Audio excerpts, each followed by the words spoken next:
Hi guys, how are you all doing? It's unlike me to ask you how you're doing. Well, of course, you know, with the economy, fuel prices going up, a lot of things have just really, things that are happening currently in Nigeria affecting people. And I must say that is why we at Relufe TV, of course, we've got you covered with engaging content to at least put a smile on your faces. Things are really tough out there.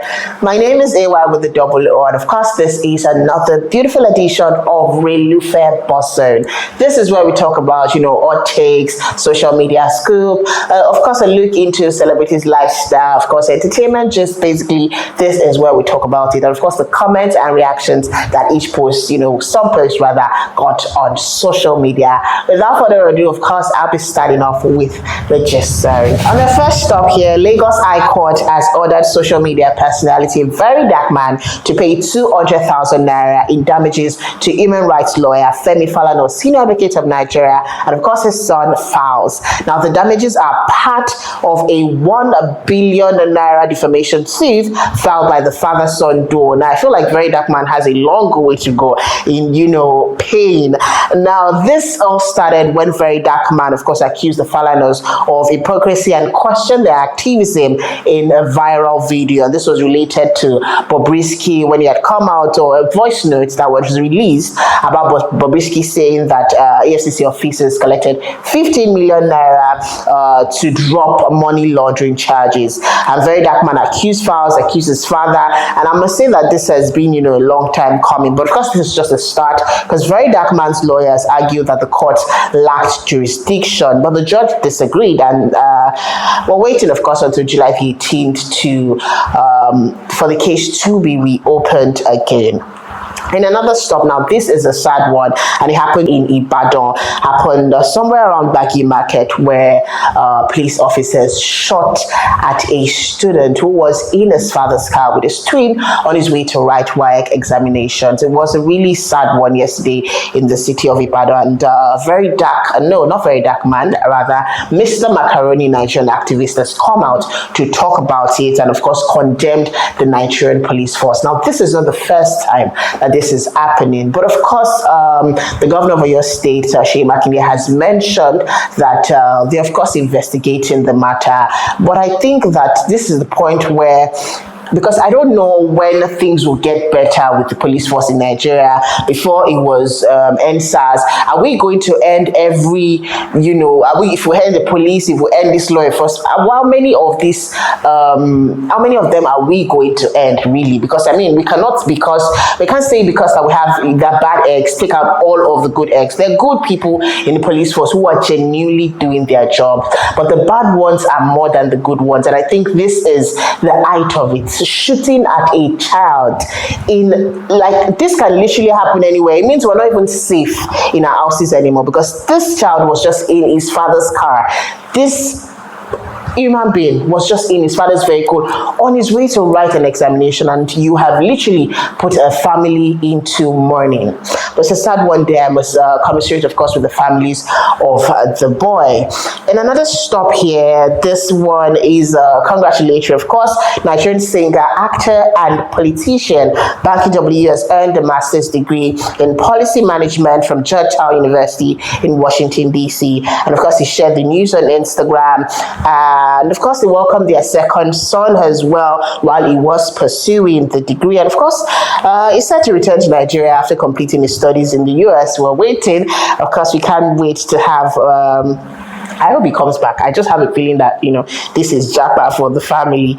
Away from that, celebrated music producer Sheezy has expressed concerns over the current state of Afrobeat. Now, according to Sheezy, he said many songs in that genre aren't connecting with the listeners. He noted that despite the songs released on a daily, because I feel like a lot of artists are taking advantage of that term Afrobeat. Everybody, I'm doing Afro pop, or I'm doing Afro fusion, I'm doing Afro this, I'm on doing Afro that.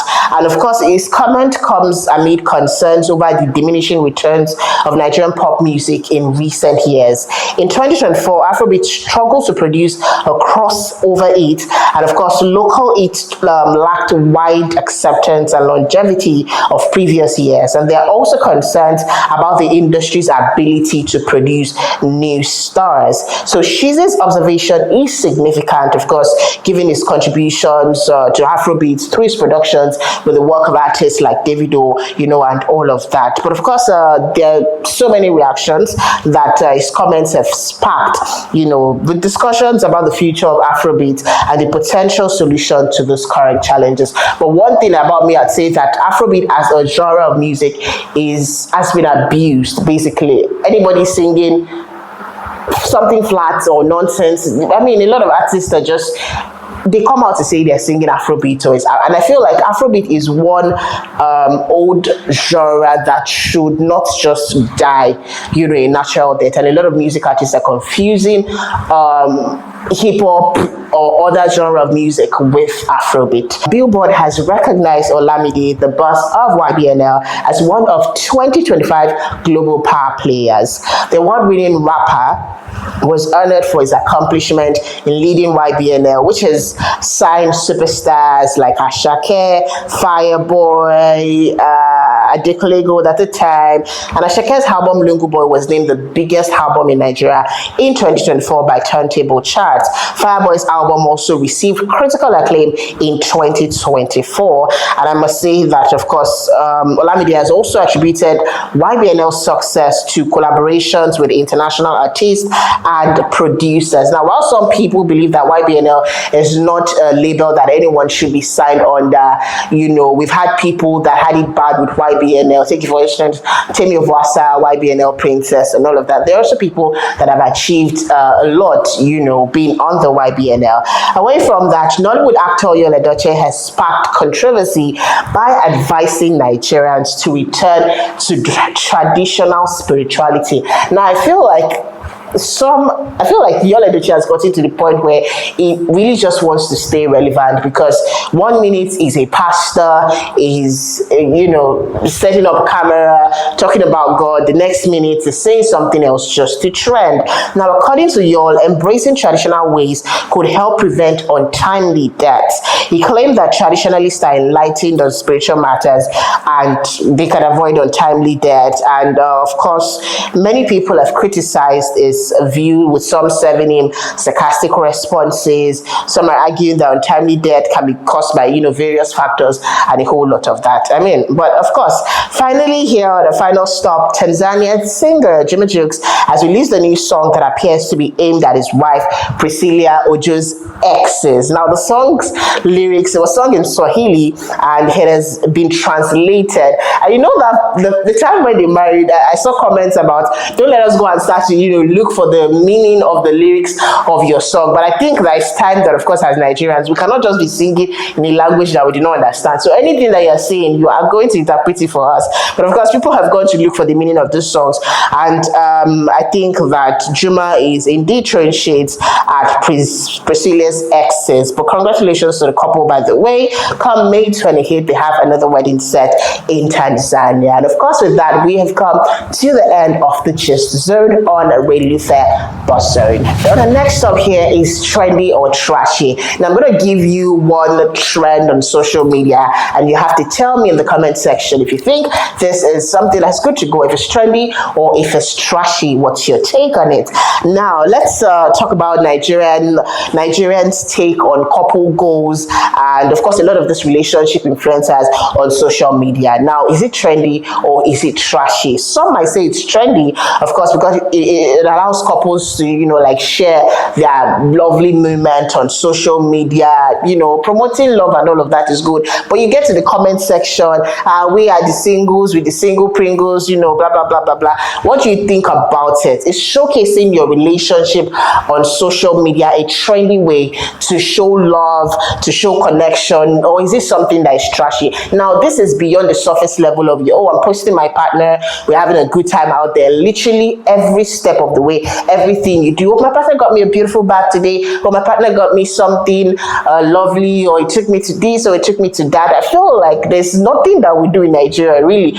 We take it like to the extreme end. We just overdo Nigerians. I feel like that is what we do, because I mean, this is something that has been, right from time, but I feel like recently, things that are even unrealistic in relationships, that it's not possible for you to have your partner do this for you every day, even if you were Otedola, even if you were a Dangote. We see a lot of things on social media, and I think that these things are misleading, because you give we the singles an idea of love that I think does not really exist. But what do you think about this? Is it trendy or is it trashy? Final stop here is social media scoop. Now, what is that one post that got funny reactions on social media, funny comments? And it doesn't necessarily have to be the bad ones all the time. All right, here Nigerian actor Ruth Kadiri has said, stop trying to look more successful than you are. And she's speaking to her colleagues, and of course this is in connection with what she does and what our other colleagues do, and people coming to drag her. Some are into cinema production, and she's just a YouTube queen. And I remember she's one of the people that really pushed a lot of movies on YouTube. She still does that consistently, and she's making her money, and it feels like a lot of people are now in that space. And I think sort of, she might not be coming out to say directly, but she kind of feels threatened that, oh, I started this and people are not giving me the accolades for doing it. But it's an open space for everybody. Nobody's going to come out to say, I'm the first person to start posting on social media, so give me my accolades for being the social media queen. I mean, it's called social media for a reason. It's open to everybody. Anyone, anywhere can start up a YouTube channel and start, posting things, so far they get engagement on it. And I think it's just an open space. That's not to diminish or say that, she's not doing good, or not to say that, she's hardworking and she puts in a lot into her craft, to produce engaging movies. But sometimes also, when you get backlash from the same movies that the same people rather that you're producing movies for, it becomes threatening, sort of. The first comment here, maintenance culture, I beg, make una maintain the YouTube rule, because cinema fee won't finish person. Make we don't even talk DSTV. Now so rubbish them go the show. Now with very expensive fee, Netflix and Showmax, we still they manage the pricing. If them increase and pass this one, I could just focus on YouTube alone. Someone says very mature and very humble. Another one here says most of the cinema people that dominated the space are now back on YouTube, flooding the whole place all of a sudden. Ruth found her own niche after being sidelined for years, while the ones with Netflix invested heavy to produce substandard movies. Another one says, please ma'am, push your wig backwards a little bit. Now this is cruel. Someone here says today we're giving Ruth her flowers. She started YouTube movies and others are following suit. Now I'd say that she got good comments than bad comments, but I would not say that Ruth Kadiri started YouTube movies. People have been producing movies on YouTube, or even just posting movies that they released back then on YouTube. This is a platform that people have been using up until Ruth Kadiri. But of course, she was one of the people that consistently produced movies back to back and put it on YouTube, regardless of. And I think I would also say that it's cheaper to produce such movies, than going for the cinema production. So I mean, whatever works for you. If you want to stick with producing, cinema production movies, you can do that. A lot of people have also invested in cinema production and have not even gotten their money back. And we've got some that have gotten triple the amounts that they invested into the movies. But whatever works for you. I think a lot of this comparison and criticism in that industry, I mean, it's getting extreme, I must say. All right, with that, we've come to the end of today's episode of Relufe BuzzZone. Let me know what you think about this in the comment section. If you have gist, entertainment news, something that's trendy out there that I did not talk about, you can drop it in the comment section. Of course, do not forget the trendy or trashy. What's your take on it? Drop it in the comment section as well. If you're new here, please click the subscribe button, and trust me, there's so many engaging contents coming your way, of course, right here on Relufe TV. My name is AY with a double, and of course, I'll be gracing your screens again on another episode of Relufe BuzzZone.